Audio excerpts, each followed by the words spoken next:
Ikalawang RMN Freedom Run at RMN Public Service Expo gaganapin ngayong araw kasabay po ng 20th relaunching anniversary ng RMN Iloilo. Kasama natin sa balita si Radyoman Rezi Bordon ng RMN Iloilo. Rezi, good morning.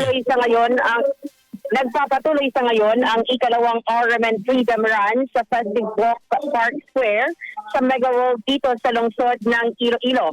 Ito ay isa lamang sa mga aktibidad sa 20th relaunching anniversary ng RMN Iloilo. Layunin ito na malabanan ang fake news na sumisira sa demokrasya ng bansa at magunita na rin ang Independence Day ngayong araw. Sumali ang mga runners mula sa iba't ibang bahagi ng Western Visayas sa 3 kilometers, 5 kilometers, 10 kilometers at 20 kilometers category.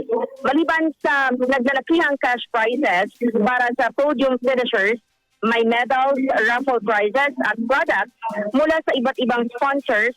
Nag-enjoy rin ang participants sa snacks at pagkain na nagpapatunay na ang Iloilo City ay UNESCO City of Gastronomy. Samantala mamaya, gaganapin naman ang RMN Public Service Expo.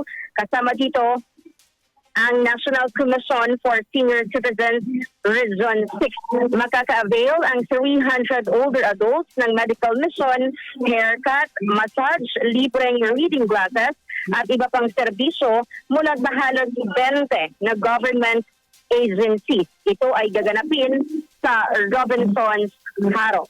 Mula dito sa RMN Iloilo, Radyoman Rezi Bordon. Tatap RMN. Congratulations and happy anniversary. Maraming salamat RMN Iloilo, the walkable city.